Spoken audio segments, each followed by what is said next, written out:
How toys changed after World War II. The ascendance of plastics and television forever changed the industry. World War II gave rise to countless innovations that would change American life for decades to come, from the rugged Jeep, to mass-produced penicillin, to the terrifying atomic bomb. But, ironically enough, few U.S. industries were more profoundly affected by the war than the toy business. Not only were toy and game designers and makers able to take advantage of the latest scientific advances, such as colorful and inexpensive plastics, they also benefited from two other post-war trends. The baby boom, more than 76 million kids born between 1946 and 1964, offered them record numbers of potential customers. And television, little more than a novelty before the war, soon made it possible to demonstrate the latest playthings to millions of kids at a time. Little wonder that toy sales grew from $84 million in 1940 to $900 million by 1953 and into the billions of dollars by the early 1960s. Plastic, from battlefield to playroom. Some early forms of plastic, such as celluloid, had been around since the 19th century. But the 1930s and 40s saw the introduction of many more. These plastics became especially important during the war, in part because certain materials such as silk and natural rubber became hard to obtain or impossible to produce in sufficient quantities to keep up with the needs of the military. One 1943 experiment resulted in a bouncy substance that proved of little use to the war effort but went on to post-war fame and fortune as silly putty. But while plastics would revolutionize the toy industry, wary manufacturers didn't make the leap right away, notes Nicholas Ricketts, a curator at the Strong National Museum of Play in Rochester, New York. Parker Brothers, for example, was afraid to change any details of Monopoly because it was, and continued to be, a cash cow for the firm, he says. In addition, toymakers needed time to retool for peacetime.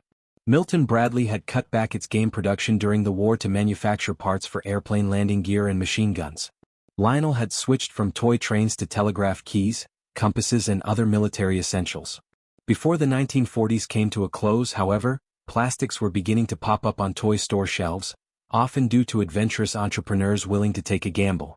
The game of Cootie, in which players raced to build colorful plastic bugs, was an instant hit in 1949 and remains popular nearly 75 years later. Its inventor, Herb Schaper, was in his day job, a Minneapolis mailman. That same year, the Danish company Lego, founded by carpenter Ole Kirk Christiansen to make wooden toys, released its first plastic brick. The version that is ubiquitous today came along in 1958. Mr. Potato Head was also invented in 1949, by George Lerner, an American graphic designer, though it didn't hit the market until 1952. At first it consisted of an assortment of plastic pieces, eyes, noses, mouths, eyeglasses, etc., but kids had to supply their own real potato to stick them into. With plastics, toy designers make game boards 3D. Major board game makers took their first cautious steps into the world of plastics by replacing wooden pawns and other small playing pieces with ones made from the new materials. Then some toy designers began to see bigger possibilities. In 1963, Ideal released the Mousetrap game, designed by Marvin Glass and Associates. It added larger plastic objects to the usual cardboard playing surface and is often credited as the first three-dimensional board game. As Ricketts notes, plastic alone really made the Rube Goldberg aspect of Mousetrap and its many imitators possible. Goldberg was a newspaper cartoonist famous for his drawings of comically elaborate contraptions to perform everyday tasks.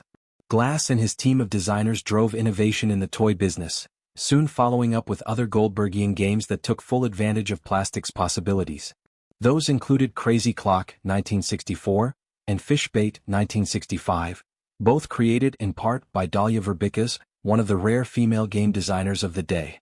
Glass Company didn't manufacture toys, but licensed them to major toy and game makers.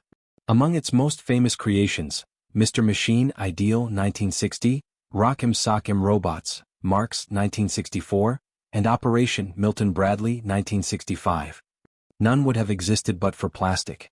Plastic was not solely responsible for the surge in toy sales in the 1950s and 60s, of course. The post-war population explosion was another major factor, as was the rapid growth of television and TV advertising. In 1946, only 8,000 U.S. households had a television set. By 1960, more than 45 million did. As TVs proliferated in American homes, advertisers realized they could now reach kids directly. Toy and breakfast cereal makers became particularly adept at advertising to young consumers, Many cereals advertised on television even came packaged with a toy or promised one in return for a number of box tops. Mr. Potato Head is credited as the first toy to be widely advertised on TV, in the first commercial aimed specifically at children. That year, 1952, maker Hasbro reportedly sold more than 1 million of them at 98 cents each. Other toy makers would follow suit with commercials whose jingles and taglines remain stuck in baby boomers' heads to this day. Whether they like it or not, everyone knows it's Slinky, "You Sank My Battleship," and "Trouble, Trouble," that's the name of Kohner's Pop-O-Matic game. Making games for teens. As the first wave of baby boomers approached adolescence, toy and game makers had no intention of giving them up as consumers. Some far-sighted companies had already begun to recognize teens as a potentially lucrative demographic during the war, aiming ads at Bobby Soxers and their male equivalents, notes Stuart Elliott, former New York Times advertising columnist. In 1966, the year the oldest baby boomers turned 20, Milton Bradley released Twister. Rather than a conventional playing board, it used a vinyl mat with large, strategically placed polka dots. The players themselves served as game pieces, entangling their bodies as the plastic spinner dictated. Perhaps more than any other game, Twister managed to exemplify all three post-war trends: inexpensive plastic, generational appeal, and lively TV ads. Plus, it added a bit of sex, or at least the suggestion of it. In 1967 alone, Twister sold more than 3 million copies.